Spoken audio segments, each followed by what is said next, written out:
record for the members of the community, okay? So, as I mentioned, we're going to start what is a series of sessions that's going to be very focused on Lean Six Sigma, because it's such an interesting topic, and it has so many tools and practical things that we can take in order for us to lead our agile transformations in our organizations.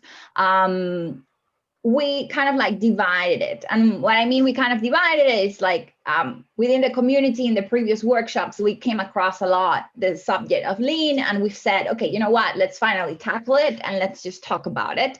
And I decided to kind of divide it for you in the way that I was kind of introduced to the topic too.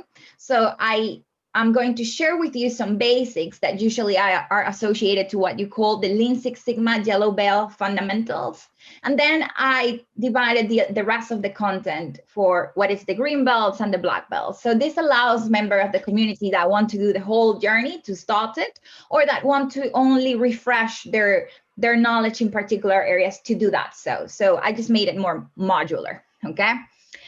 Now, we're gonna go into Lean Six Sigma because as we have talked about, and this is a little bit, so you have the different workshops, the dates are in the meetup too, but just a reminder, we have in November also green belt, but then in December the black belt, because it takes a little bit longer.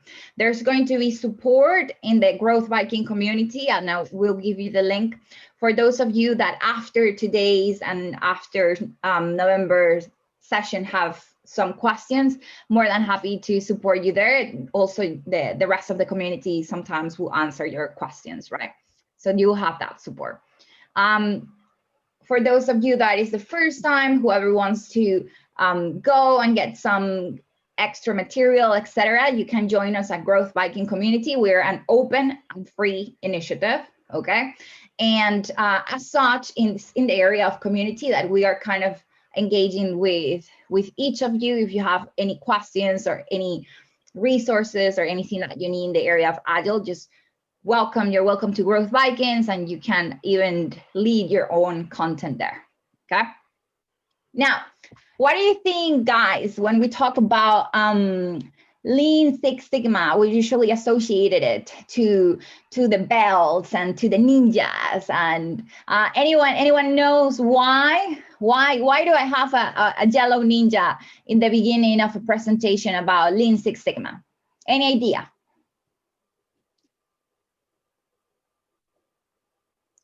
Originated in Japan.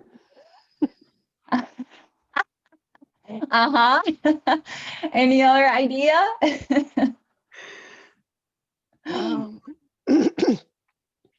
I think it was originated in Japan, as Suzanne mentioned, and maybe it's because it was intended to make the processes more efficient, just cut off the steps which are obsolete and unnecessary, and so maybe just trying to be effective and efficient as ninjas or something like that. Very important. Thank you, Marie. So Marie's already hidden, and Susan there, comes from Japan, so there we have like some culture background that allows the emergence of these ideas. Anyone else? It's always very funny when I ask this, is the same, like, why the ninja? Well, so let's see, who else? Yeah, Satya here. Just wondering, are ninjas supposed to have lots of tools that make them efficient and productive?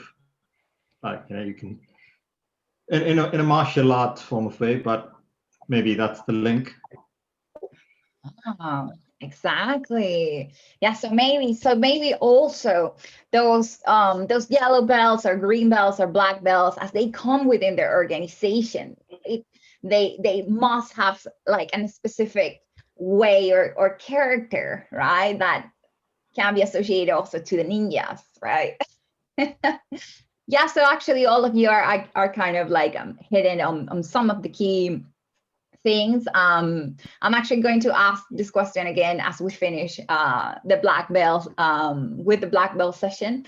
But yeah, please do bear in mind when we talk about ninjas, we were talking about it's a figure that was originated in Japan that was actually associated to those people that had some characteristics. Okay, they were very flexible, they were very witty, they were able to be very fast and able to solve things. So we will see some of these characteristics that are needed in nowadays in those of you that go within your organization with the aim of leading Lean Six Sigma's transformation. Yeah, so have that in mind. What do I have prepared for you today for your Sunday? Okay, for our Sunday session as a community. Basically, I wanted us to kickstart the conversation of Lean Six Sigma by having a brief introduction to it. When we talk about Lean, when we talk about Six Sigma, when we talk about Lean Six Sigma, what do we mean? Okay. Now, with that basic understanding or foundation, what I would like us is to build upon that and start exploring what are those key concepts that are associated to Lean Six Sigma. What? Basically, because I want you to get out of here today and be able to have those basic concepts and a basic understanding of it. Hence, we're going to have a group dynamic in which each of you are going to have access to the mural, and I will give you all the link, don't worry, and I will be there by you. And in the mural, you're going to have already, don't worry, I'm not going to make you, think or lose your time. You're going to have already some material. And you're going to have some specific concepts that you're going to have to kind of like check, discuss, and then we're going to all come together and share that knowledge, okay? Because remember, the idea of the Agile Leads is for us to connect with each other because we're working in organizations, learn from each other, okay? So the idea of the community is not only to be a space for us to discuss the key ideas, concepts, and tools and practices, but actually for us to learn from each other, our organizational experiences, to build a meaningful connection and have something that nowadays is being called ultra fast learning. And each of us that are working in the ground needs that if we want to respond fast, okay? So hence, we're gonna have that moment. Then we're going to come together. I'm going to share with you some tools because as we know, and this is the philosophy of our community, it's good for us to manage the key ideas, to learn them, but we need tools to make change happen. Hence, the focus is going to be later on what are the tools, the practical things that on the ground I can use. Okay, so with that, we will be kind of like wrapping it up for you to go ahead and enjoy your Sunday already with some basic ideas on Lean and Agile. Okay, especially on the role that it plays. How does that sound? Everyone on it? Yeah. Awesome. Okay, so let's kick this off, right? And let's kick this off with the important thing.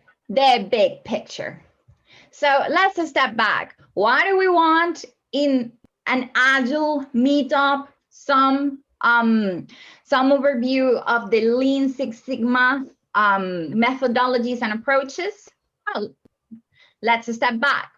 As we know, Agile, okay, is about building the thing right, and there's different things that makes an organization agile, and there's different agile frameworks that an organization can use in order to do that. Yeah, but agile cannot be alone, okay, or cannot be by itself. There are things that complement and go along with agile. And let me admit one of our community members. There we go. And I might mute participants upon entry. Okay. Continue. There we go. Just for us to keep this sound. Okay. Just to let you know. Okay. So as I was mentioning, welcome. Okay. So as I was mentioning, right? Agile on its own cannot Agile cannot be on its own. There are things that complement it and that allows us to move that change transformation within organization, right? So we're trying to make our organization customer-centric. We're trying to support our organization in today's digital economy. We're trying for it to be competitive, to position in its market. And there's a lot of things that needs to be done in order for our organization to achieve that and for our people to feel well as we achieve that. Yeah. So there's several things that we must be aware of. System thinking, design thinking, lean, okay? And then comes Agile. That is our key focus within the meetup. Today, we're gonna start the series on lean because we want to overview that part of, well, how do we make sure not only to build the right thing? But is that for that? Yeah, I think it might be. Let's see who's there, who's sharing with us. Sorry, can you please mute the participant? I think they are just talking on the background and then they're interrupting. All right, let me actually mute the participant. Sometimes I ask always because I know that sometimes you want to share something, guys. But yeah, I will. Mind your head. Let me see if I can't. Yeah, I'm trying. I'm in a meeting. Let me see if I can mute you on. I cannot see right now there we go. All are muted. All right.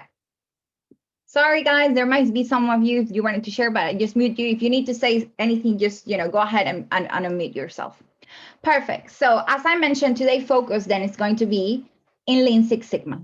Okay. And how do we get there to build the right thing? Perfect. Now, why do we want to do that? There's many things, there's many reasons why we want to do that. I put you here something that is called the reality check. As you might have come to realize, sometimes when you're in the middle of your Agile transformation, sometimes we start saying, oh, this isn't happening because it's people's mindset. It's people, people at the end, it's not doing that. They're not doing the stuff. They're not jumping into the Agile transformation. It's people, People is not allowing us to actually keep on moving this Agile transformation. And here I'm being just an advocate of the double, yeah? As we have discussed in the previous meetup, there are different factors that can impede, that can delay, and that can block an Agile transformation. But what I want to put forward today is that when we are thinking that what it's blocking our Agile transformation, it's people only, for us to explore the idea, is it people only or is it other things? And why are we making this question?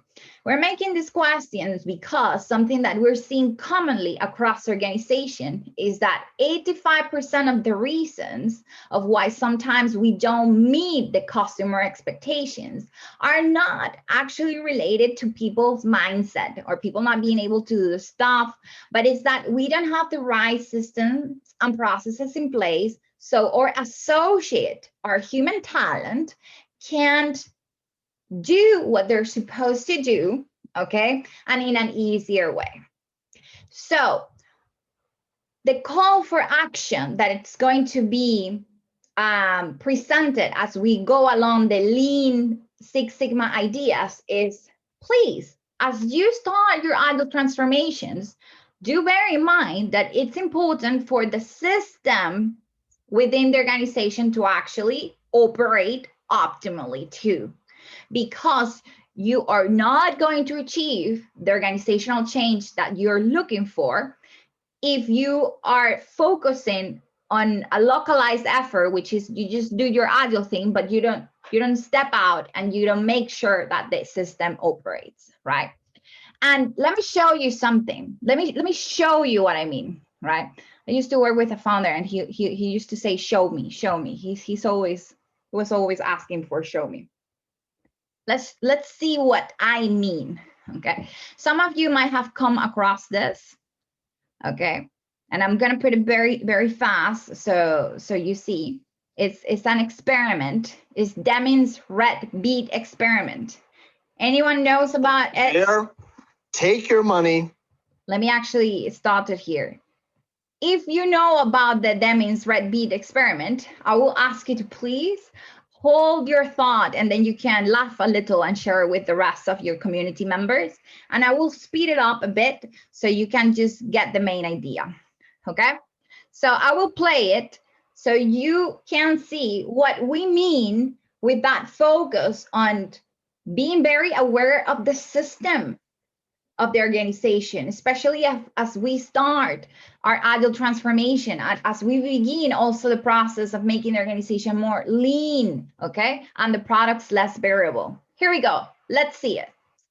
Welcome to the next installment of the Quality Improvement video series. This is the Red Bead Experiment.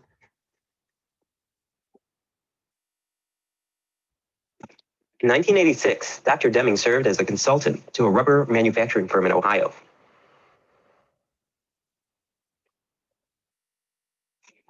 There, he held several week-long seminars for employees and suppliers of the company. Of the many examples he would use during those seminars, an exercise that became known as the Red Bead Experiment was one of his most effective. Let's check in with Dr. Bachman to review Dr. Deming's Red Bead Experiment. Thank you, Ramon. Let's talk about numbers. Numbers are extremely powerful. When our brain looks at a number, we have power. The problem with numbers, though, is that our brain does not know how to interpret numbers. Deming said that the biggest enemy of the system is common sense. If we use common sense and deal with systems, we end up in all sorts of troubles, especially when we're dealing with numbers. He proposed then an experiment that we're going to demonstrate today. It's called the bead experiment, or the red bead experiment. It's a delightful way of demonstrating variation. It will show you that you can come up with a reason for any type of behavior for an explanation for a number. Now, when Deming did this, he would have 6 people, a person who would count the red beads, and then a recorder. He would then make comments along the way. It takes too long. What we're going to do is modify the red bead experiment, shorten it up so you still understand the concepts, but without the drama.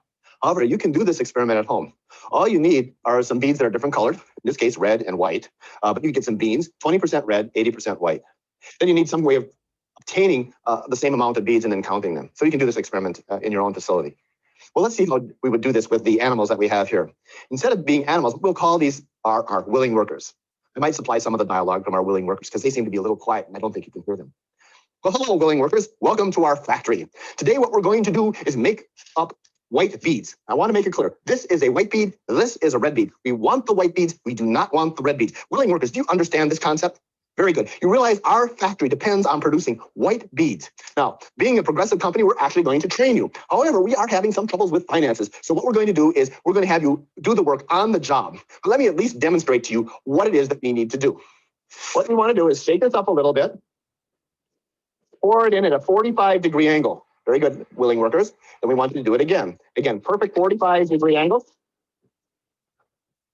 And then what we want you to do is take this little standard way of doing it. We don't want to overwork you. We want just 50 beads. We have standards here.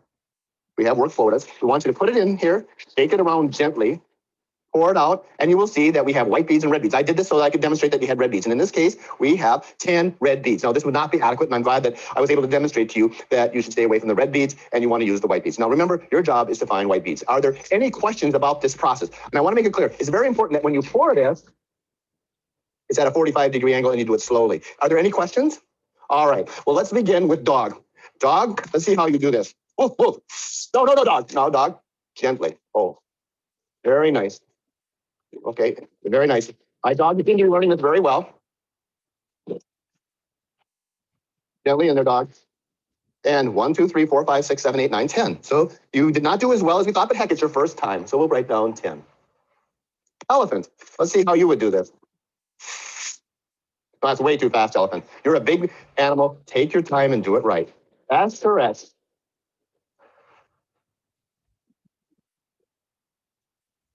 "13. Elephant, that is terrible. What is wrong with you? You may be just so big you can't handle something this simple." We'll put that up here. All right, flamingo. You look kind of flashy. Are you as good as you look? Let's see what happens.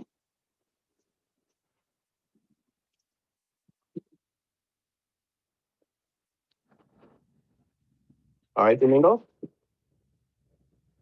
Ken, what is wrong with this group? They just seem to be having difficulties understanding. Was there something in the training process that you did not understand? We've all.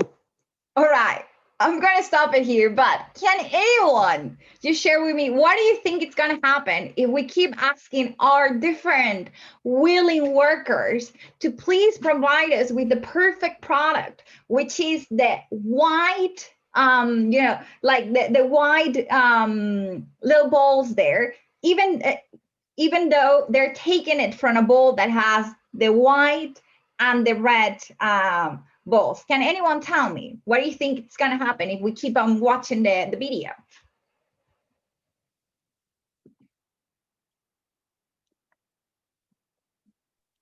None of them are going to be successful.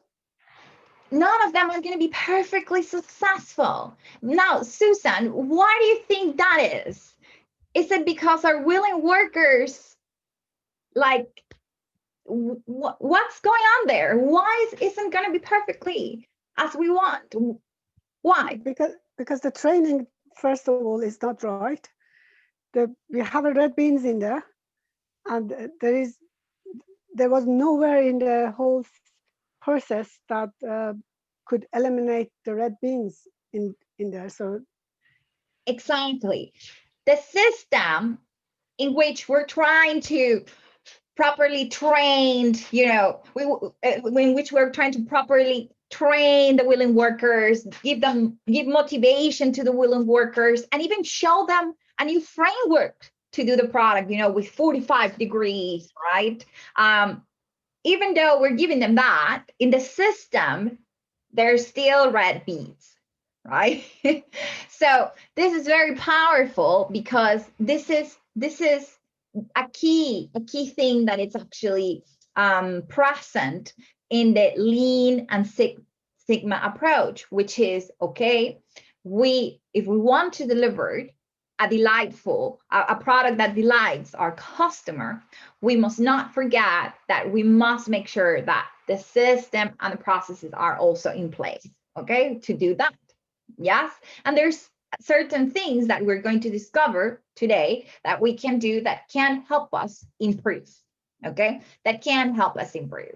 So it's very powerful, that experiment. I added the link to the slides, which you will have access, so then you can later watch it on yourself, because you will see that he does different things. He tries first one way of working, which is the 45 degrees. Then he tries on motivating people. Then he tries on different leadership styles, but still the willing workers always had a red bead at some point. Yes, because the system is not being solved. Yeah. All right, awesome. So great for that. So let's start then with the first thing. Yeah. So we're talking about Lean Six Sigma. Right. What do we mean with Lean? I'm not going to go over the whole history because I put some resources for you that are specialized on it, but I do want to give you some of the basics. Yeah. And I'm going to start with the father. Yeah. With the fathers of Lean. So Tian Chiono has a great books, right, on how he achieved in Toyota that perfect production system. And you will see that at the beginning, actually, Lean wasn't something that, you know, was ideated like it was that they wanted. We want to create Lean. It's something that came to happen given a situation, right? And you have here one of the expressions of the books that's like quite powerful, because he says, all we were trying to do is to reduce the time from order to cash. And this is very powerful, because sometimes at the beginning we listen, well, you know, the purpose of Lean is to kind of reduce the waste in what we are going to start calling the value streams, and we're going to learn what is that in order for us to provide the maximum value to our customer. Yeah, so that's how we come to define Lean today. But what was behind that? Behind that was a very important economic situation, okay, or economic trigger, and that was basically an organization trying to reduce time from order to cash, Okay, and now how many organizations nowadays are not in the same situation, that they're trying to reduce that time between the customer request for its product and the payment in the bank of the organization? Okay, a lot of them are. So lean, key idea. Lean is focused on eliminating waste, which it's going to be called MUDA. That's the proper term, MUDA. And we're going to go more into that, onto what that is. Okay.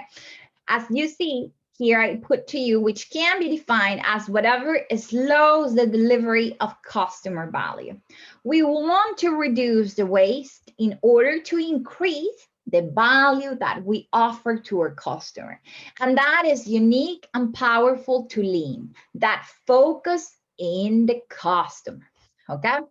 Now, some examples, and we're going to look at it more in depth, of what could be waste is, for example, as you have here, reworking. If you work in the software industry, features not agree. Okay, if you work in a retail, customer queuing. These are just some little examples of things that can generate waste. Okay, that can generate delays, that can generate the loss of value, the loss of time.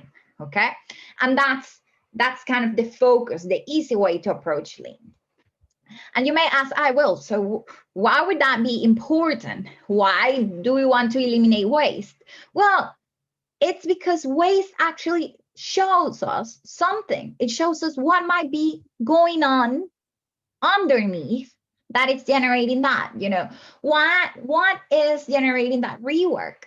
What is generating that we don't, that back and forth in the agreement? What is generating that excess of transport? What is generating? So whatever we're going to call waste, it's important for Lean, because behind it, there might be other things that we must tackle, that we must solve as an organization in order to reduce the time to market, okay? In order to provide the customer what it needs. Let's see that we have here a community member coming in.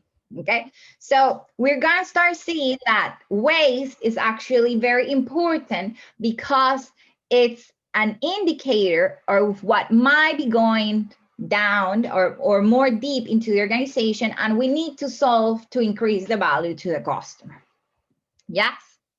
Now, here I put to you, in case of the Lean, the association also to Agile, because this is the Agile Leads community. All of you are leading your Agile transformation. What is that association that we have? As you see here, Lean provides an explanation on how many of the Agile practices work. This is why it's so important for us to learn our Agile, what is Agile, the Agile frameworks, but also how it relates to Lean. Lean principles provide the philosophical foundation for scaling Agile approaches. Behind Agile approaches, it's the Lean philosophical fundamentals. Lean offers that insight into the strategies of how you could improve your processes, which don't have to be software processes. Lots of us are working right now with a software company, but many of you are actually working in other organizations, as we have learned. Some of you are in government, amazing, in non-profit organizations, super cool too, as we learn some stories. In retail, you're across different sectors. And finally, it provides you with some techniques to identify waste. Okay, and we're going to see the different type of waste. At the end, as you can see, Lean provide those key ideas of: one, let's eliminate whatever delays us from providing the customer value. Let's build in quality. Let's amplify the learning. Let's decide as late as possible. Okay, in a sense, like let's defer any commitment rather than planning everything from the beginning. Let's do it through an iteration. Let's deliver as fast as possible. Let's respect people, and let's optimize the whole. This idea of the whole of the system. Yes, and this is why I began today's session by showing you the interesting experiment. Yes, that shows that the problem wasn't the worker, the problem isn't the processes or the working ways, but actually it's the system. So these key ideas are brought to Agile by lean. And these are key ideas within lean, okay? Now, seen as a method, and I put you here, the different steps, lean consists of 5 different steps.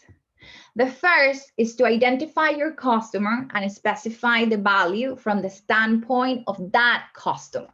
It's not the voice of the business, it's the voice of the customer.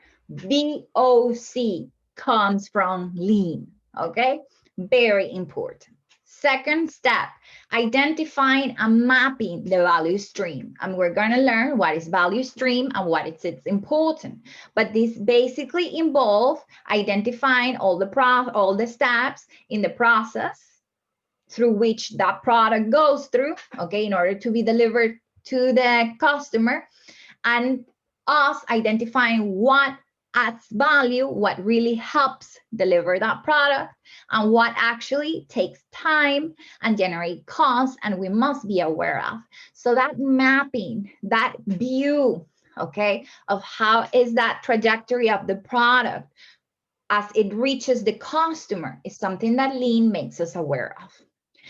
Third step associated to the lean method is to create flow. And we're going to learn what's flow. And that means basically eliminating anything that we are going to define as waste, and by organizing. Okay, so that can happen. And the different ways in which we can organize, we are going to learn that here is where different working methods and working frameworks come in. Okay. The fourth step is to respond to customer pull, not to be pushing products, but actually to be pulling, okay? What is that a customer wants? We deliver that in a working way for them. Yes, switch production from large batches to single units. So that idea of going from a large batch, a big plant waterfall way to really single units, iterations, very small cycles comes from lean, okay? And it's another step in that journey of being lean. And the final step is seeking excellence, that perfection, okay, in what we're delivering, in the product that we're delivering to the customer. That idea of there's always more that we can do, more than we can improve, okay, in order to generate more value. That idea that we never end that journey of improvement, that it's constant, comes from lean. Okay, so as you see, it's very important for us to actually have it as a fundamental. Now, besides lean, because we're here studying Lean Six Sigma, okay, we're going to also have, we must have an understanding of what Six Sigma means, okay, and why does it mix with lean. As you can see here, Lean Six Sigma, its focus is in reducing variation, okay, and avoid giving the customer defective products. Different from lean, okay, that is that reduction of the waste, okay, and waste is whatever doesn't generate value to the customer, okay, so waste is the definition of waste is conditioned by value to the customer. The focus of Six Sigma is more on a statistical focus. It's a more process control focus. Hence, this is why it's important, the mix of the two, rather than them being alone by themselves. We're going to see how they complement each other. The focus of Six Sigma is reduce that variability in the production and controlling it. Yes? So that is the focus. As you see, all processes and systems are usually given variation. But as we all know within our organizations, if we experiment high variation or variability in the products or services that we offer to the customer, they become poor and the customer doesn't like it, right? Because if one day the customer asks me for a red notebook and I give them a pink one, he's gonna say, well, that's not it, what I wanted, right? That's not what I paid for. Sorry, that was a little variation. That can happen one time, but imagine if that happens a lot of time. So the focus of Six Sigma is actually to make sure that there's as small as possible variation, okay? Actually, we're going to see that it's like three 3.4 like defects per millions. So it's really going into a very strong way that you don't have that variation. As you see here, the idea is to reduce waste, but here waste is not defined as lean. This is why the mix of Lean Six Sigma is so important. Because before, for Six Sigma on his own, waste was this, okay? Waste was whatever was the cost associated to defects. And what was a defect? Whatever didn't comply with acceptance criteria. Now, if that acceptance criteria was informed by the business or by the customer, that wasn't Six Sigma problem. You know, it was just basically that focus was, well, waste is whatever doesn't comply with those, whatever is a defect, and the defect is generated when it doesn't comply to the acceptance criteria. Now, what informs the acceptance criteria? The voice of the business, is that the business ideas of what the customer needs, or the customer itself, that wasn't its problem. And that's the benefit of actually bringing lean to the Six Sigma approach of really having statistical tools to make sure that variations and defects in the products and services are eliminated. Yeah, so that's why together they're stronger than separate. I put you here an example of why it matters, right? So this is a comparison between what it used to be, because the Six Sigma is pretty old. Yes, it has been used for process control for a lot of time, especially in manufacture, and how it evolved from 3.8 Sigma to what you call Six Sigma. And by the way, some of you know that, and I will repeat it also, we mentioned it before, but I forgot to mention here, Sigma, remember that it's a statistical term that refers to the standard deviation, okay, of a process, okay? How much something varies from the average, from the mean, yes? And the idea of talking about Six Sigma is reducing that variation even further. And, you know, if you don't know statistics and you don't like it, but you care about the concepts, here the concept's gonna come pretty straightforward. You have this case in which the sigma is 3.8 and then the sigma is 6 sigma, yes? And you can see that when it's lower, the sigma, you have 200,000 wrong drug prescriptions per year. While when you have the Six Sigma approach of really controlling for defects, you have 680 wrong prescriptions per year. My English just got a little bit blocked there, sorry guys. But now, and you can say, oh, well, you know, it reduced, okay, for around 1,400, it reduced. Oh, yeah, okay. Well, it was a bit less than that, right? 1,380. So, but you know, imagine what can that generate to the people that actually got that wrong drug prescription, right? They could be affected. So there are actually industries in which defects have such big consequences, right? Human consequences, that the approach that Six Sigma brought of really eliminating and bringing down the defects was important, yes?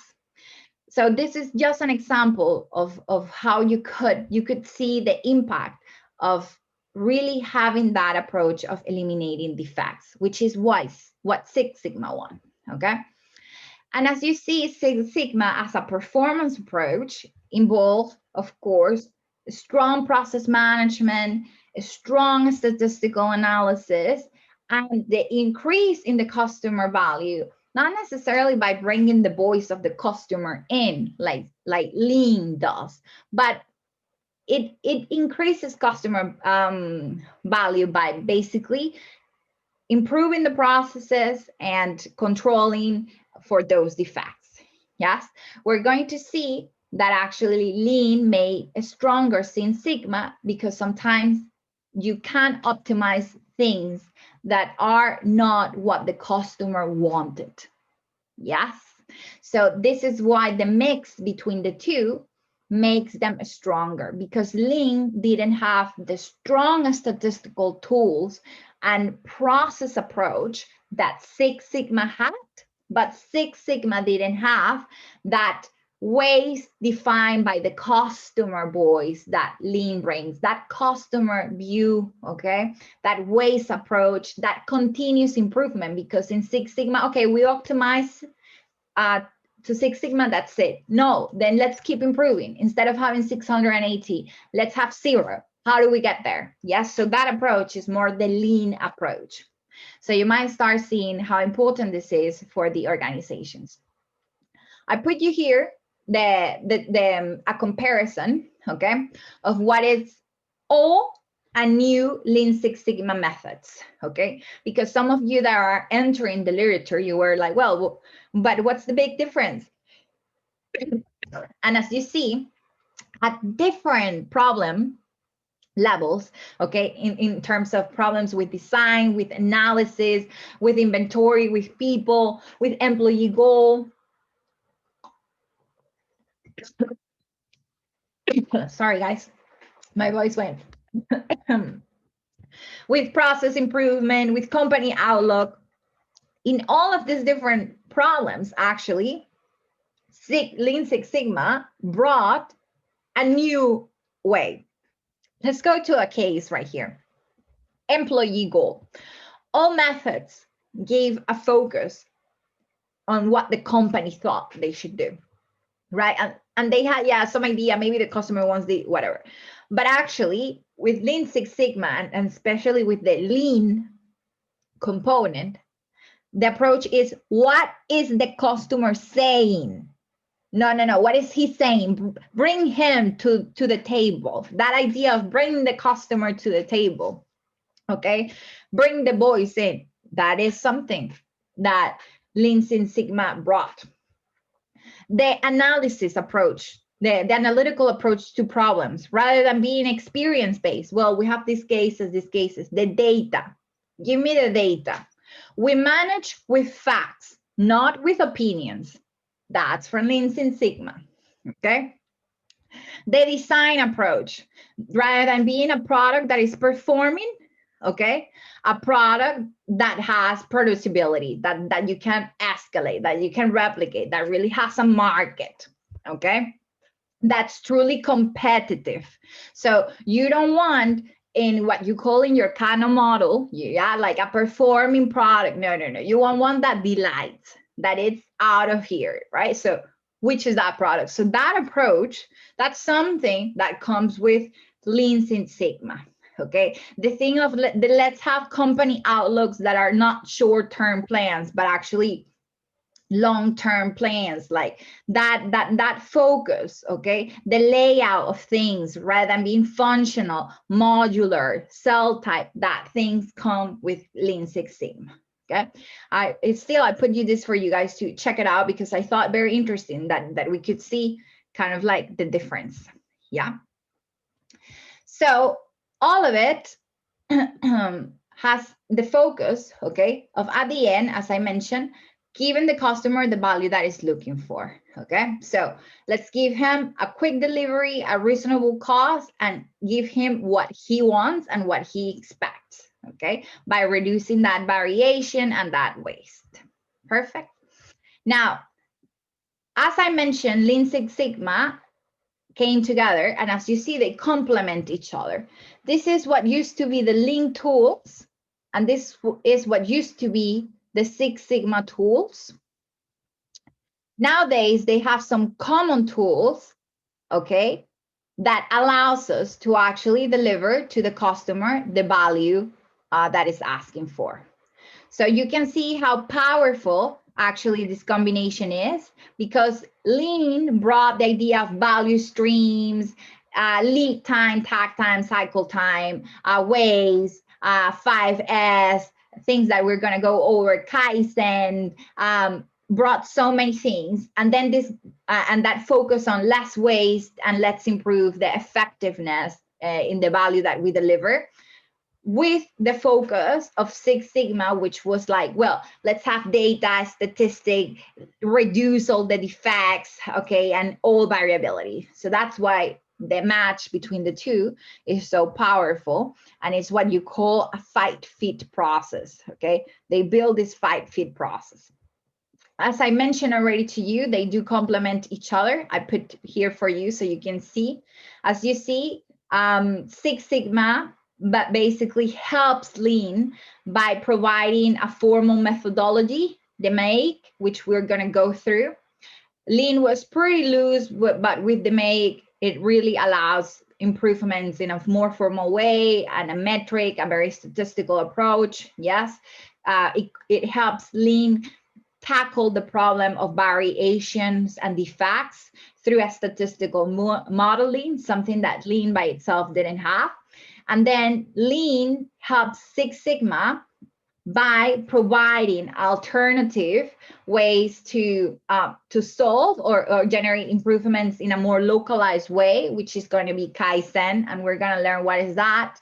It gives the idea that waste is what the customer doesn't conceive that is value, rather than some acceptable criteria that could have been created by the business but didn't have any support in the customer, for example. Yes, and as you see, Six Sigma, even though it's powerful in terms of the reduction of defects, could actually sub-optimize a process because it focuses just to meet a target, but it doesn't know if that target is anchored in the customer or not. Yeah, so that's why they become so powerful together. So at the end, when we talk about any Lean Six Sigma approach, should be one that have a professional and working place in which the focus is high quality outcomes for the customer, which actually means delivering the customer the value in the last time that we can. And it has a focus on eliminating these things, yes, on eliminating any waste, on really having a control over your product and what is that trajectory of the product, okay, in which there's a focus on people being able to collaborate and the people being empowered, because in Lean Six Sigma, you need people to make the changes and the improvements that they see in their area of work. So they need autonomy, they need to be empowered, they need to be allowed to do this, which means also that you got to have a leadership style that is more facilitating and empowering rather than others, right? Very important. It's one approach that also makes a big emphasis on data, on making information visible, on showing the workflow. So we're going to see the use of Kanban and a lot of things and a lot of charts and a lot of even regressions to calculate and model things, because we want to make everything visible and clear. So that's something proper of Lean Six Sigma. And of course, everything's done in order to make the customer happy. Okay, the customer moves everything. So this is why we say, like, you cannot go Agile without having consideration of this, right? Because Agile is married with this approach. Yeah, so very important. So as you see here, the main mission statement for Lean Six Sigma is to produce those products that not only meet the expectations to the customer, but actually surpass those expectations, because you want to create something that delights the customer, yeah, while being also efficient and waste-free. Yes, you want to achieve those two things, right? Not only deliver that value to a customer, but also be efficient and waste-free in the organization. All right, perfect. So I narrowed down here the 6 main key principles of Lean Six Sigma, and you're going to see here that combination, right? Why they come to be so powerful together. So as you see, a focus on the customer, okay? It's all about the customer. The customer informs the value, and given that information, we reduce all the waste, and we make sure that no defect and variability is generating. That systemic improvement, so it's not only what's wrong with the working way or the people, but actually at system level, what is it that we need to change? What's the value stream? Yes. How are the processes? What's the trajectory of the product? Like, that approach is what it has. Managing by facts, not by opinion. So important. Just visualize the data, okay, in order to make decisions. Eliminate waste, anything that generates overwork, overtime, etc. That must be always reduce, manage, improve, smooth. That must be constant work in a Lean Six Sigma organization, in an organization that has this approach and has the people empowered with full autonomy and with the clarity that because they're the ones closest to the process that help deliver the product, they're the ones that can make the changes. Hence, a lot of Kaizen techniques, and we're going to learn what that is. Yeah. So, what do you thought about Lean Six Sigma? Isn't it cool, right? So powerful. Now, what I'm going to do is that we're going to go over all the key concepts of Lean Six Sigma, but it's not going to be me now boring you. Actually, it's going to be more fun. It's going to be you. So I prepared for you a mural that's going to be fully available for all of you. So let me just share here. And by the way, you don't have to sign in with your name or anything like that. Here you have a visitor link. I'm going to allow you to edit. So this is yours. Let me just copy here the link. So I'm going to give you access to this link. And basically, what I was hoping is to divide you into different rooms. And what by the way, I put already here some resources for you that are interested in this topic. There's a lot of books, but I would really recommend you just this ones. You go over this one and you're pretty good set, right? For you to start in this part of the yellow belt, yeah? I put you here some resources already, some key books, some cool videos that you can check out, and some podcasts that you can listen to if you're pretty curious. And you also have a set of materials that I went through when I did my training that can be useful for you, okay? And here we have today main concepts. Yes, for those that are pretty curious, you have that set of resources. And for those that like ultra fast targeted learning, then you have here the key things. Yeah. So what I would like is right now just to divide you in different breakout rooms so you meet someone new. And basically each of you is going to have a series of concepts, and all of these concepts are the key yellow belt concepts, right? And you don't have to think it over. You just got to discuss it. I already put you here the concepts, so you can just kind of like check it out, or if you already know them, you can share with your community members that knowledge that you have. The important thing is that at the end, you got to put 3 key things, okay? The concept, your practitioner definition. We're not here in a class, so your practitioner definition. So that can be 1 line. And the importance that you see for you in your work, in your transformation area. Why do you think this is important for those of you? Okay, that's basically it. Okay, so is it okay with everyone? Everyone ready? I'll basically divide you into different teams. Okay, the first is going to be team 1, the second team 2, the third team 3, and the fourth team 4. You're going to be able to check out the concepts, and then we come back together and we share it. Is it okay with everyone?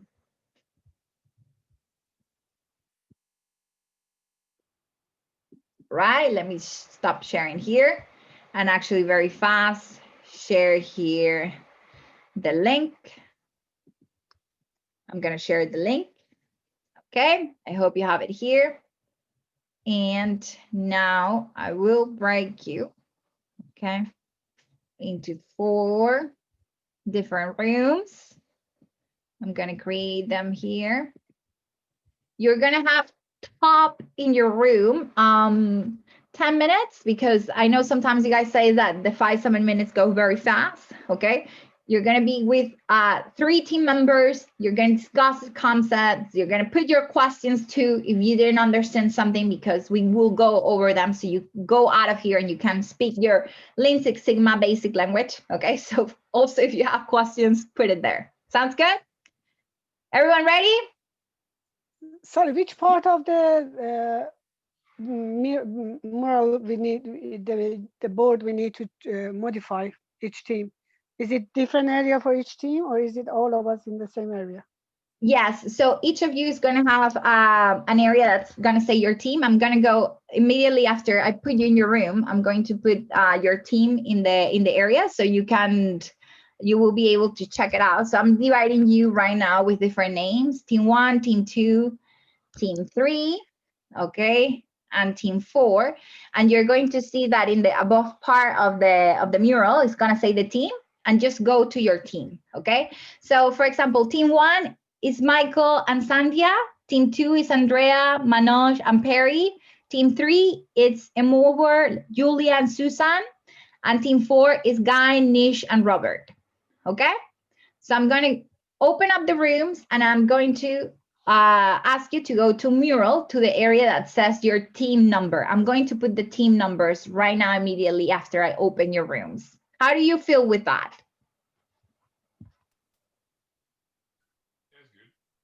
Yep, sounds good. All right, let's go. Let's meet someone new. Also, it can be a friend that help us with something. And who knows what agile transformation or what job post you got in the future, and that's the person that you met here. Go for it.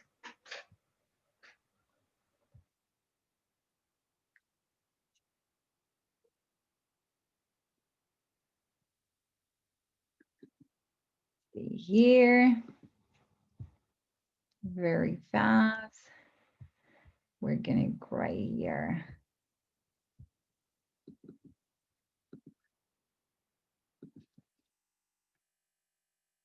Team 1.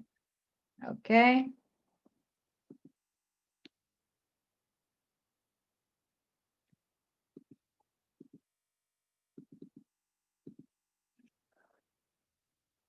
Team 2.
All right.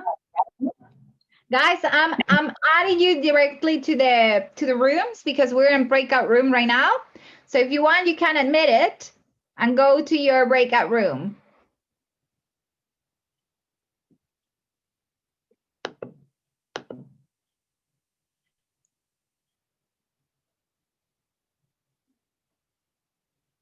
Hi, Natasha. Can you add me to a different team because who was going to join didn't join that breakout room. I was on my own. Super. I sent you there. Okay. Yeah, I got it. Yeah, thank you. Super.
Okay.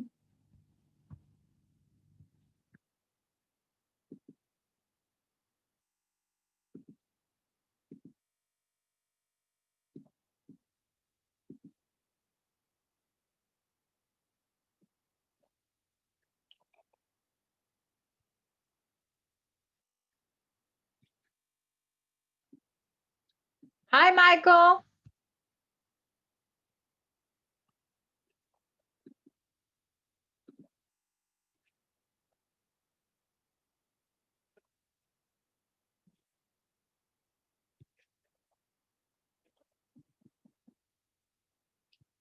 Okay. So everyone is there going.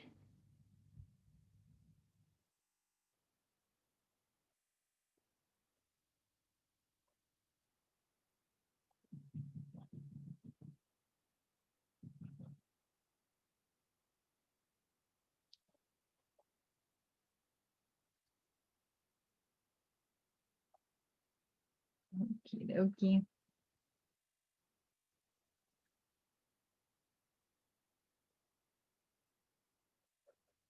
Let's see.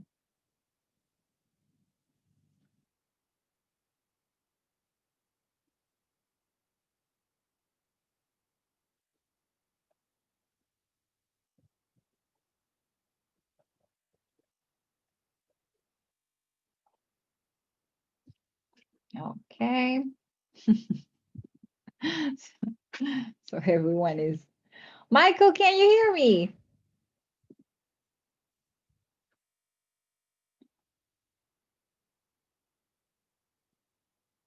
Christopher, Andreas, Perry, I'm sorry. It seems like you weren't able to join.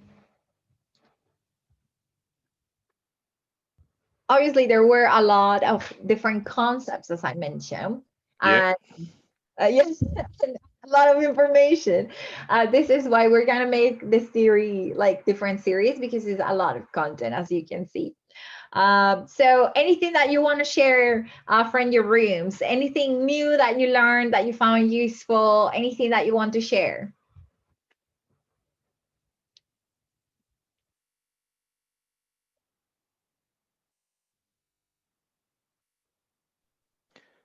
For our team, this is team 4. The concept, I was a bit familiar with the Pokayoko concept, and I knew about the 5 why, but not the 5 S. But reading it, we managed to get a few nuggets, but not that much really to say, yes, now we understand it fully. We need to spend more time just reading it properly and digesting it really. I don't know if Nish, do you have a different view? But I found it very good. We just need time to really digest it. Yeah, I totally agree. Because I said it's a new subject for me. I need to really spend a lot of time reading it and understanding what it means. So yeah. Exactly. So don't worry, because actually within the community, what we want to spark is that curiosity, and we will go very briefly over the key, right? Because what I did here is that purposely I put all the content for you guys to try to see if you filter what you thought was important for you. Yeah, so there was a little bit of that too. Cool. And what happened with team 3? I think we had a team that had waste. Is that correct? That's right. We were going through all the waste one. Obviously, we didn't add any post-it notes, but we were going through each one to just explain what they are. An example, I think we got to the motion. We couldn't. I know exactly what the motion is in a factory subject, but when it comes to the software, I couldn't quite map it. Over inventory, that's fine, and transportation again in the software possibly is a little bit question mark for me, but the rest of them is easier. But we were discussing them. We didn't put any post-it note on the board. We just discussing them because I think we wanted just to discuss them first before coming back and put it the post-it note, and there was not enough time. Exactly. I think we were also considering the difference between overproduction and overprocessing, and how they work, how they contribute to waste. All right. Okay. So this team had also like.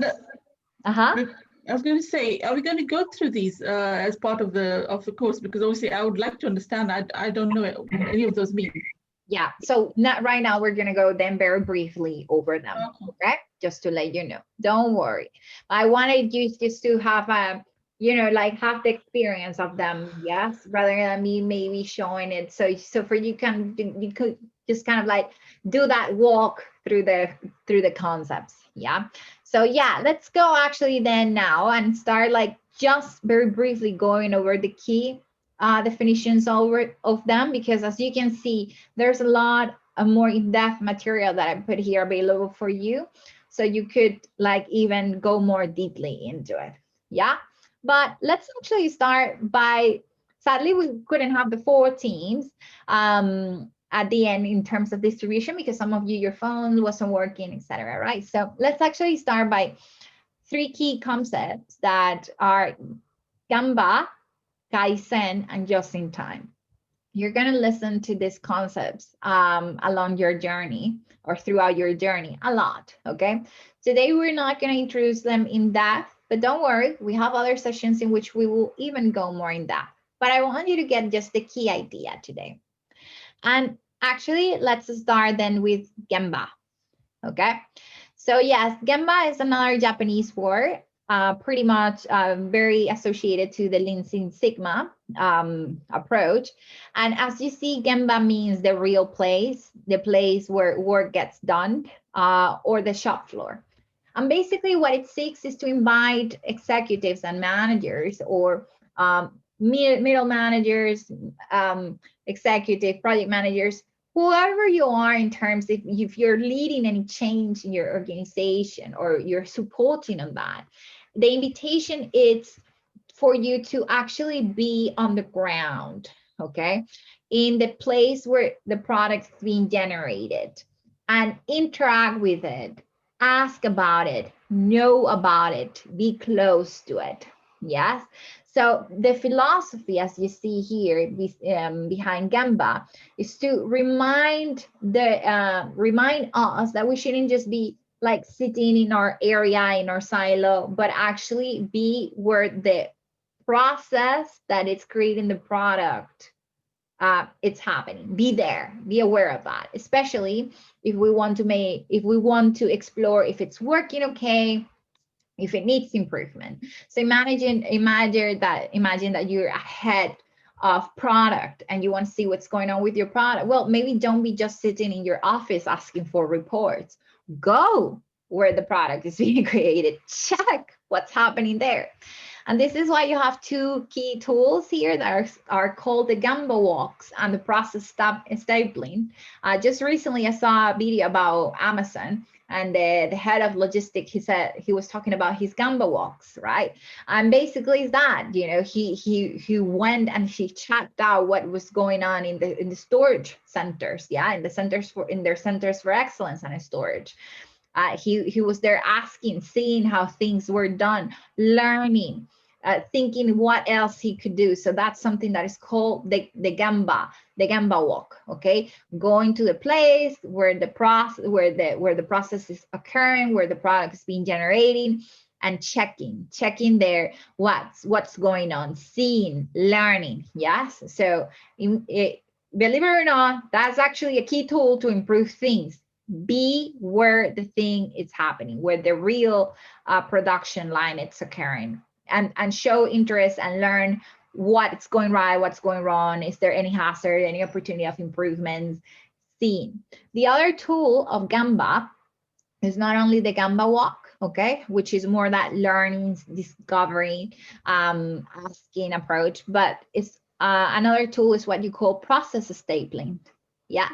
And process stapling, I'm sorry to say, I'm very geeky on this. I love it because that's what I used to work on. And so that basically means that as the product is generated from end to end, you identify what are the steps that the product goes through. You map them, okay? You time them, and then you explore and evaluate actually if it makes sense. You know, if there's any opportunity of improvement, is there anything there that can be delaying that product or that can be making people less happy, less satisfied with their work, and that we can change and improve. It is fascinating because the process stapling shows you how we work and how sometimes we do that without really thinking things fully through because we're not stepping back.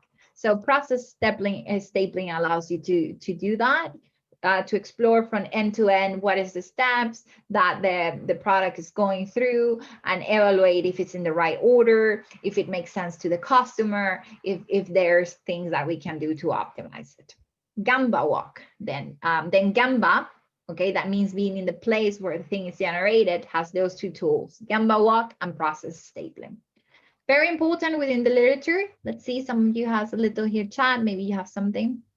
I have done Gamba walk and process stapling, just did not know that. Aha, very good, there you go, awesome. So that's a lean approach there. Kaizen, you will hear it a lot, guys, and it's extremely important. Kaizen means the continuous improvement, okay? Means very basically, in a very easy way, continuous improvement. And this is why I put you this little card here. It always made me remember, especially when I was entering this area.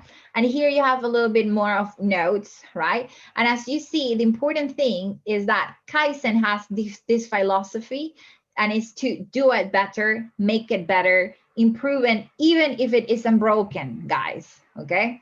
If you don't do it, others are gonna do it. It's also that idea that you never gotta stop improving, okay?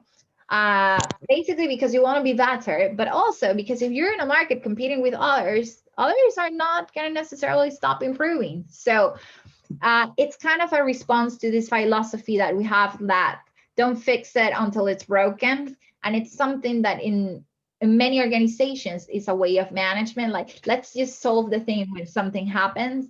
Kaizen, no, Kaizen, the Kaizen approach is everyone from the top executive to, you know, me, if I was doing a service like stapling or whatever, all of us are focused on thinking how we can make better what we do, okay, where we are, okay? How can we make better our organization, our processes, our relationships, our communications, our interactions, our learning, our products, our marketing, our sales? Everyone is in a constant thinking.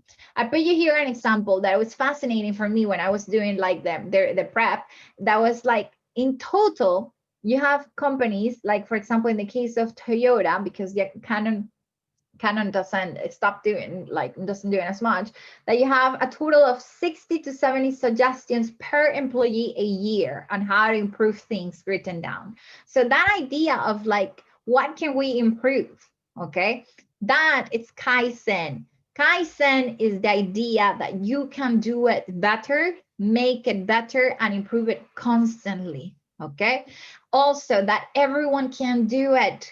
Everyone within the organization can do it, and not in a specific thing, not in marketing, not in the product only, but in our communications, in our interactions, in many things. Yeah, so that approach, it's something that Lean promotes, and it's called Kaizen, and it's another important thing. The final key concept, and all of you have heard of this one. Yeah, so very cheeky. I know many of you already know the definition. There you go, which is just in time. Okay, that it's delivered that product, okay, in the minimum amount possible and expected for the customer. Yes, and give it in that moment, not later. Yes, not partly finished. Fully ready and compliant products requested by the customer. Okay, so as you see, this is also something that came from Lean, and it helps in everything that has to do with the reduction of cost. Obviously, if we do things in less time as we can. Yes, so those three concepts, very simple but very powerful, and each of them are part of Lean. Okay, the other one that I put you here was actually the Lean Temple, something that is called the 6 big losses and the voice of the customer. I'm gonna go over more than the Lean Temple, because you would see here that it's kind of like the main idea of reducing the waste. I would actually go through the key one, that is the value. Okay, value. Why value? Because actually in Lean, value means what the customer is willing to pay for. Okay, very important, and that he finds worthwhile, useful, very important, that he's willing to pay and find useful. When those two things occur, you generated value. Now, in Lean, when we identify how we generate a product and what are all the activities and the steps that we go through to do that, we are going to do something that is called value stream mapping. Okay, we're going to learn that in the green session. And that is going to help us identify that there's some set of activities and deliverables or tangibles or outputs that are generated in those activities that do comply with what the customer is willing to pay and make it useful to the customer. There are going to be other things, other activities, and other outputs that are requested by the business, and actually they are things that the customer is not, the customer wouldn't be willing to pay and doesn't find it useful. Okay, but the business finds it useful. Maybe because the business is not only interested in today's customer, but in tomorrow, in tomorrow's customer, which might be that customer plus others. You know, the thing of the customer persona. So for the business, they might be sometimes generating products that won't target only one segment, but will target different segments. Hence, some features might be introduced into products that are appealing for those future segments that they want to penetrate, for example. That's an example. So there are activities that generate tangible outputs or products that are more business value adds, that generate more value to the business than really to today's customer. And then there's finally some things, and these are the ones that are waste that we want to eliminate. We want to identify them. We want to target them and eliminate them that are non-value adds. And we have a lot of this in our organization, sadly, okay? And we haven't discovered them, and this is why Lean Six Sigma won, okay? For us to identify what are those things that actually neither the business nor the customer wants and help us in our, in us making our customer happy, reducing time, making us as an organization more profitable. Okay, those are the non-value add. Hence, as you see, value has this different approaches: value to the customer, value to the business, and value that isn't value. Okay, so that's very important concepts there. You're gonna hear a lot also about what you call the six big losses. And one of you actually started to ask already, how does that look in software? Amazing question, and we're going to go over that. And these were the traditional ones, right? They come from Lean when it was applied to manufacture. And you see here that it was called losses because basically when you did these activities, time was not invested directly in something that generated value for the customer. Yes. And also took talent time from that. For example, set up, do adjustments, break down things, you know, the work, how we're going to approach it, having breakdowns also of the equipment, that the equipment wasn't functioning, okay, that wasn't generating or producing, that of course, because it was off and it wasn't producing, generate losses. So imagine now in the pandemic, those businesses that are not able to produce at full capacity, that breakdown is a big loss. Yeah, so it's an example. A small stops, meaning like your equipment, your processes, your delivery system, it's working, but then suddenly something shocks it, and for some hours it's not generating what is expected. Small stops also generate losses. So it's another type of big loss. Reduce speed. Okay, when there's something that is making the team and the delivery of the product or the organization slower, another big loss. Startup rejects and production rejects, when in order to start a production process or there's barriers and you cannot generate that generates a big loss too. Or when you are producing something but it comes out as a defect, that generates another loss too.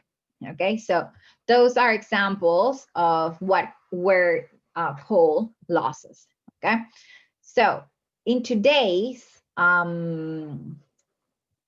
software industry, and I put here for you, we don't have the typical ways that are associated to lean. I mean, if you are working in the manufacturer and the retail industry, you come across this type of waste. Okay, that's everything that doesn't add value to the customer. Okay, it's all that it's here in the non-value add. Remember that we went through this concept. Everything that is here, yeah, it's then waste, right? Now, but looking at it more deeply, waste can be, for those of you that work in this sector of manufacturing, I'm going to go to the software, don't worry, or even government.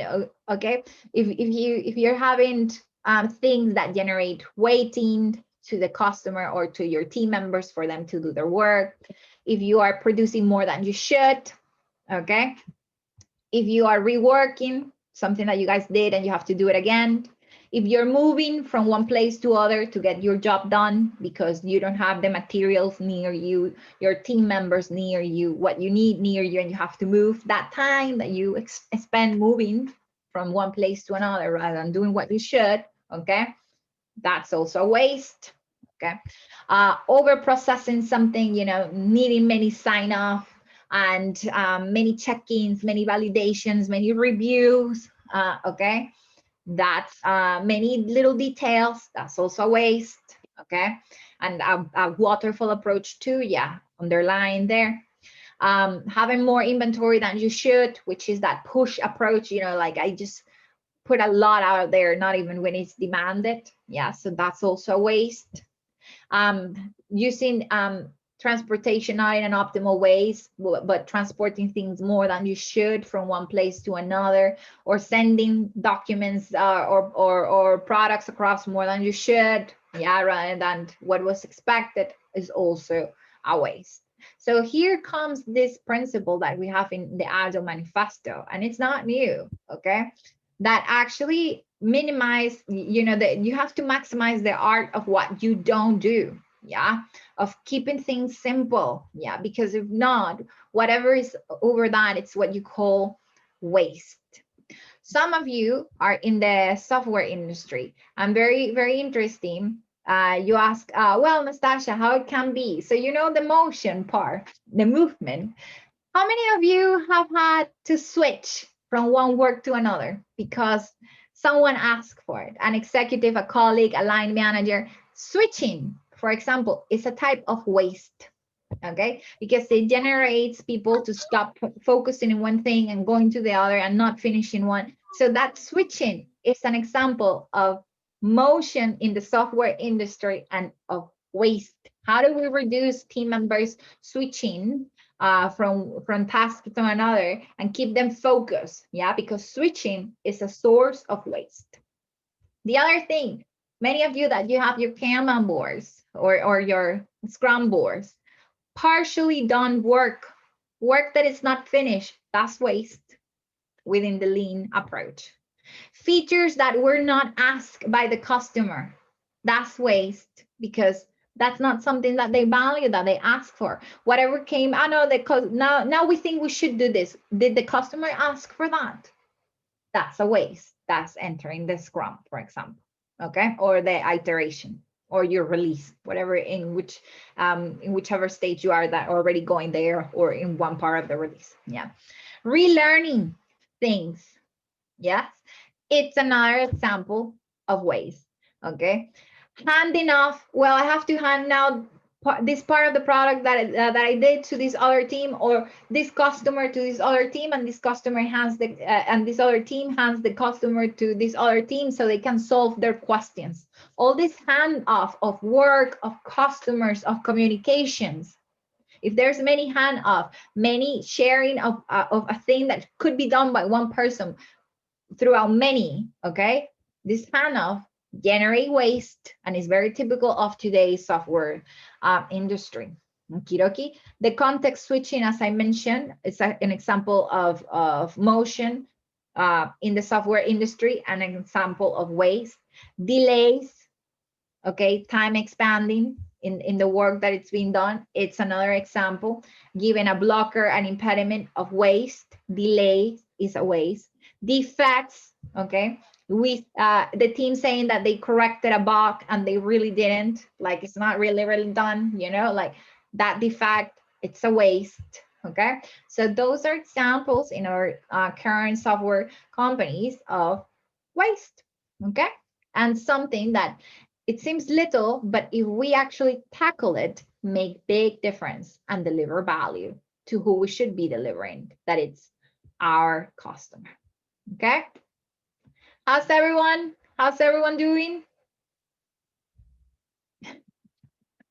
All right, Just fine.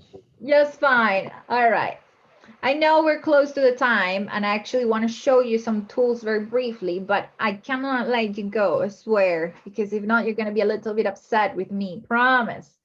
Without you having seen at least what we call here, as you can see, the lean triad, okay, which is very important, where you're going to see there the mic and something very, very important that we're going to mention. So here in the lean triad, you have something that is called the 5S. You're going to listen to this a lot, okay? Also within the Lean Six Sigma. The 5S. Something that is called Poka Yoga, okay? And SMED. But I'm going to focus in actually these two because these are the ones that you're going to listen to most. 5S and Poka Yoga.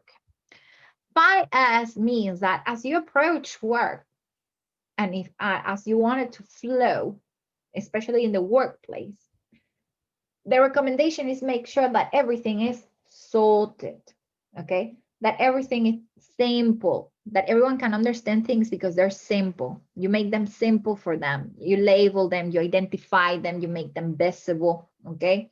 You don't make them complicated, okay? If you're putting a process together, make it the most simple way. If you're labeling something the most simple, if you're distributing or co-locating teams, make it in a very simple. So the idea of simplicity, yeah. The other thing, that things are shiny, clean.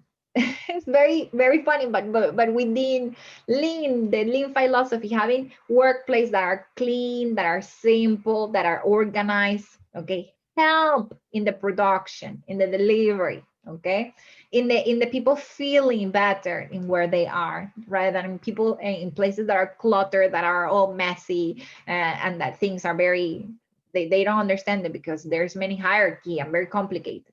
That's different, yeah. That things are standardized, that people can have that safety, that there's guidance, there's steps, and that everyone does it, so they don't have any switching costs. If I go from one team to another, things are done different. No, that they're kind of standardized, okay? And that they're sustainable, meaning that people can do them if they are willing to, because they have all the capacity, okay? And they're not hard to do. So that the idea is that as you create a workplace, okay, and a flow of work, that you think of this, that it's something that that is sorted, that is simple, that is clean, that is standardized, and that people can work in without having issues, trouble. Yes. Lately, it was of course added that also, as you design the workflow and the workplace from this lean approach, make sure that it's safe, okay, that it complies with the policies, that makes you secure.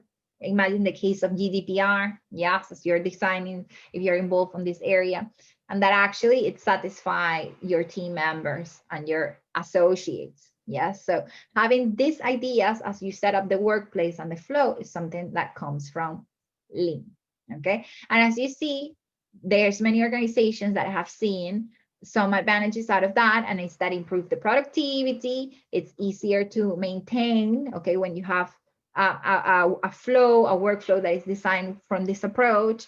It improves the quality because everyone knows how to do, very easy and a very simple way. It's not hard to learn, okay? And it procures also the safety of the people. The final thing that I wanted to mention is what is called Poka Yoke.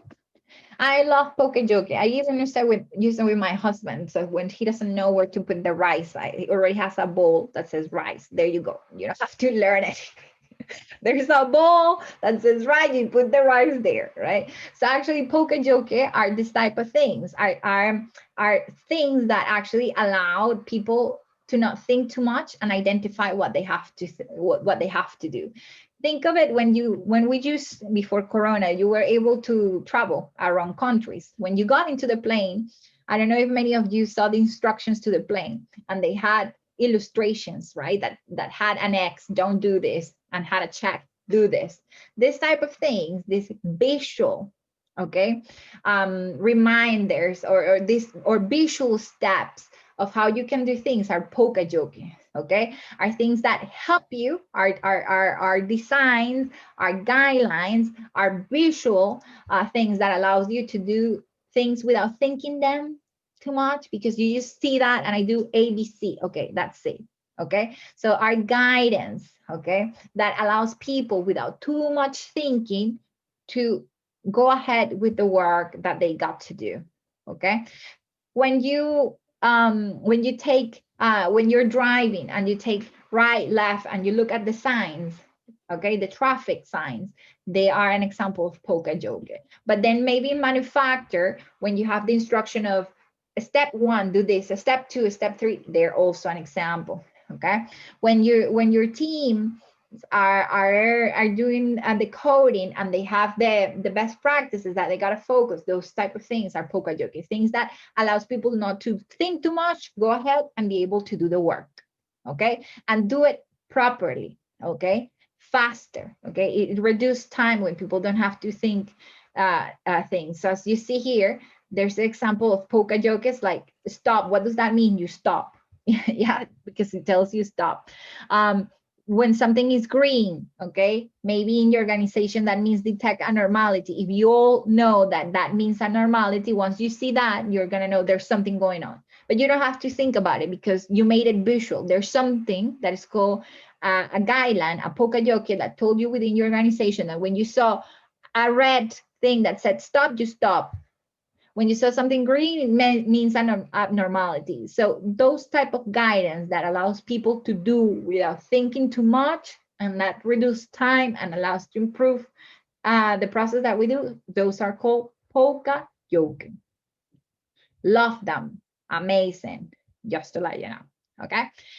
And here, I think to finalize, well, maybe you will have it there. It's kind of like the same. As I mentioned, the two new ones is the safety and the security that was added to the previous one, okay? So that gives you a basic, okay, management of key Lean Six Sigma terms. Obviously, there's a lot to check out, so I do invite you. You're very curious. If you guys are here on a Sunday, you're very curious. My invitation or call for action is for you to check more about it as I put the material available for you in the mural. Okay, it's going to be available as this presentation too. I will just close our session and open up for any questions because I imagine that you may have a lot. Just showing you this. I did this little, I found this when I was going through my whole journey, and I found that it was the most useful, especially for those of you that are interested to the green and black belts the next sessions, right? So as you see here, these are tools, okay?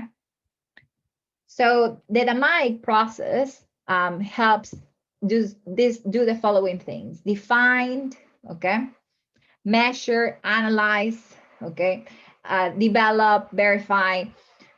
And for each of those stages, as you can see here, you can have different tools that you can use, okay? And this allows you to quantify the variability, the defects that might be, the waste that it's being generated as you deliver your product to your customer. So what I did here is that I put you two tables, and it's two because when we look at the green belt, we're going to see that is how Lean can help teams, just to be very honest. And when we go over the black belt material, it's how Lean Six Sigma can help the organization, that is strategic part, okay? So there's tools for those different dimensions, from that team dimension and from that organizational dimension. So this is why I divided it for you. In the green, So you have what are some of the tools that we can use to analyze waste, variation, defects, okay, within our teams to improve quality and product value, okay, to the customer. So you can see here, for example, in definition, affinity maps, project charters, brainstorming, value stream mapping. Those are some examples of tools, okay? We're gonna see this more in details in the other sessions too. To measure, you're gonna see here other tools like histograms, control charts, Pareto charts. They're useful for teams, yeah.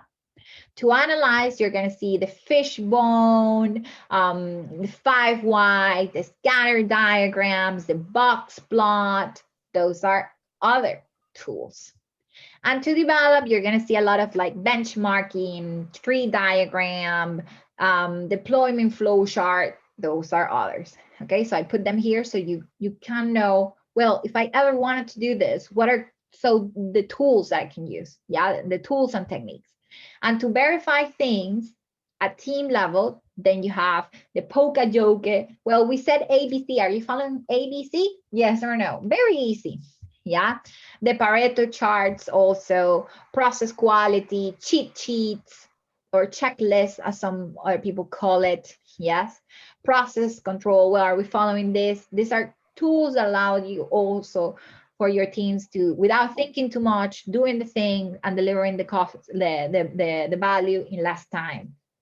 And then I put you some tools, okay, for organizational level, yeah, in which there you have, for example, to define the things that the organization are going to do beyond doing a value stream mapping. You need to do, you know, have a project selection approach, and Lean Six Sigma has one. We're going to look at it. Yeah. And the same for the rest of the phases. So as you see, Lean Six Sigma is pretty organized on according to phases. What are the tools? What are the approaches that you can use? Very driven in its data, very focused on the customer value, with also the incorporation of little things that makes big changes. As I mentioned, the Kaizen, the small, the Gamba walks, the just-in-times, the 5S are little things that make big difference. Yes. And this is why when we approach any agile transformation, we cannot leave aside this, because actually Lean Six Sigma can allow us is to truly help that context in which the agile frameworks sometimes have place, and in which agility, more than the agile frameworks, can really flourish. Okay, this is why it was brought to the community. Any questions?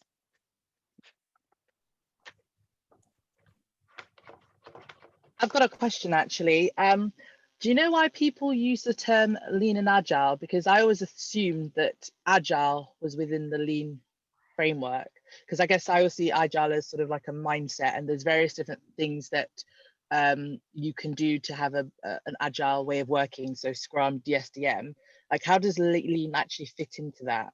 Is it not agile? Because I know people call it lean and agile, but from my understanding, it's very similar. Like where does it sit within that framework or umbrella? So they complement each other. Okay, so Okay. see them as being hand in hand.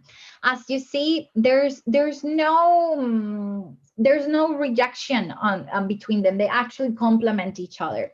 So agile, if we talk about agile, as you were actually mentioned, kind of like that mindset, but also being nimble and fast, collaborating across boundaries, having calculated risk approach as an organization, being voracious, learning, and being customer centric. Yeah, agile as that approach, in which you have different agile frameworks: Scrum, Kanban, Scale, XP. Those are the frameworks. Yeah, they are not unmarried with the key lean principles of put the voice of the customer in the center. That's something that agile embraces, right? What lean provides is tools, techniques, ways of actually kind of like you know, doing and also monitoring and checking. Yes, because as you see in Lean Six Sigma allows you to see, well, what's happened with the variability as the product is being generated, allows you to have these tools like the Poka Joke, the Gamba, the Kaizen to constantly improve the organization. So they complement each other, okay? This is why they say lean and agile, yeah? But lean is not agile and agile is not lean. That's very important, okay? Okay, that's clear. Thanks. So don't see them as separate. They complement each other. They need each other. I put you the first slide that says something that has stayed in my mind for a long time, and I love it. But controversial too, by the way. Feel free to go and ask others. I'm gonna put it there because some people debate it too. For me, I share that view given the organizations that I work on what if Tori.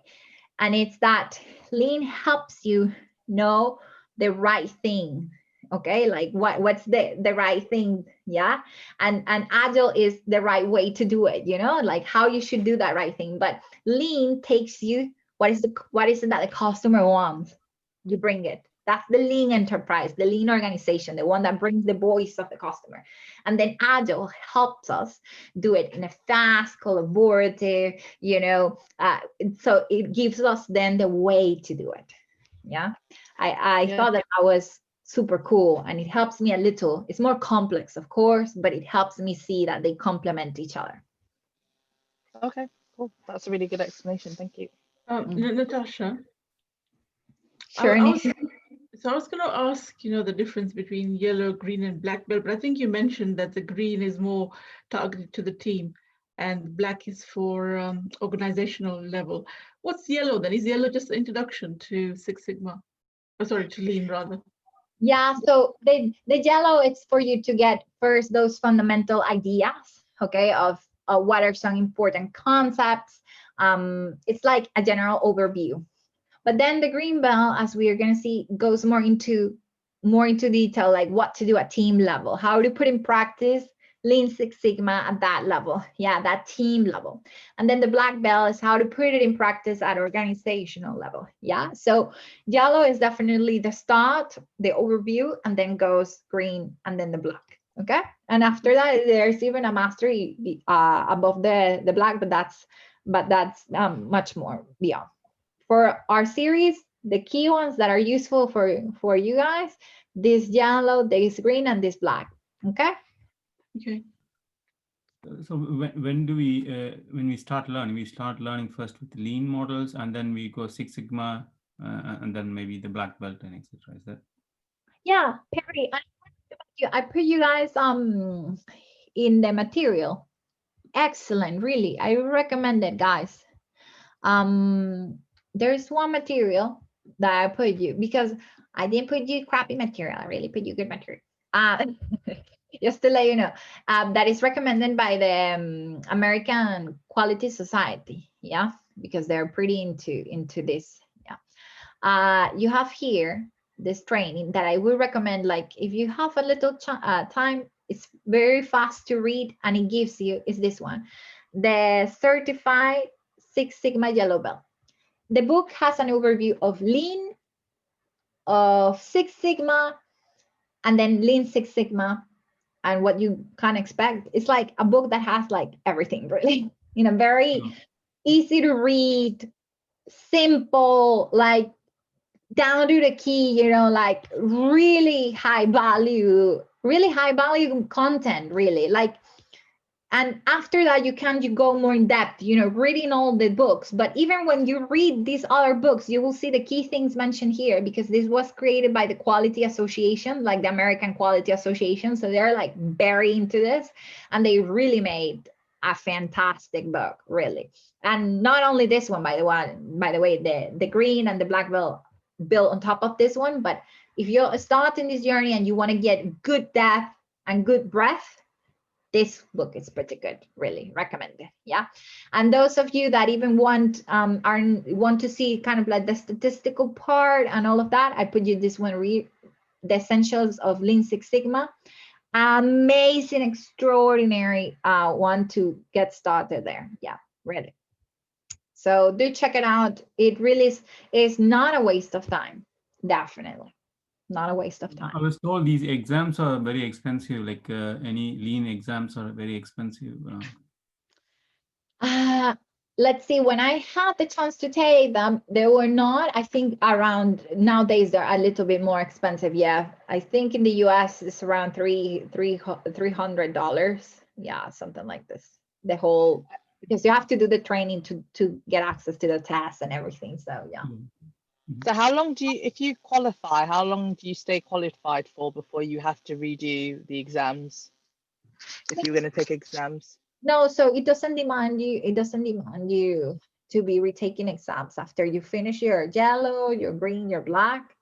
You're pretty much on your journey. Okay, of course you have to keep improving because you have new working ways, new methods that emerge, and you have to keep up to date. So what you have is continuous what you call like extension courses for you to improve. But once you're a black belt, you're a black belt. Okay. Okay. All right. Well, guys, so I hope that you liked a little bit of this. I'm going to put there, don't worry, in the meetup, the link to the presentation. You have the link to the mural, okay? And you're welcome in the community too. Where do we get the recorded video of this session? The recording of the video. So thanks to the fact that you guys allow me to, I'll put it in YouTube and you guys can go to the YouTube, okay? And you watch it there. That's the easiest way that we found, just to let you know. Oh, we don't have the URL for the YouTube. Yeah. I'll put it in the meetup. In the meetup, I'll put the URL for the YouTube. Okay. Yeah, please, yeah. Yeah, You're very good in explaining things. Very good, very helpful. Well, thanks God today you were able to understand me. Sometimes I'm a bit more messy. All right. I'm not doing justice to the teaching what you're doing. It's really good. You've gone through all the hard work for us, nice slides and all the information. No, and this is not hard work for me. You know, within my journey in the lean, this is something that we do. Yes, this allows us to learn, to improve, and every question that you make me, it makes me better as a lean practitioner. Yeah. So hopefully also think, digest it, and as always, you can post the question is in the growth biking community. There's where some of you are active reading the material, but there you can ask there to each other. And if you have any questions, do let me know there, because that gives me a notification directly to my, to my phone. So I can go there and check it out and we can discuss any subject. Yeah, sounds good? Thank you. All right, guys, so keep it lean, go and enjoy your Sunday. Thank you. Love. Thanks a lot. No, bye. Besos. Thank you very much. Thank you. Bye. Bye. Bye. Thank you, Natasha. A pleasure. Take care. Love.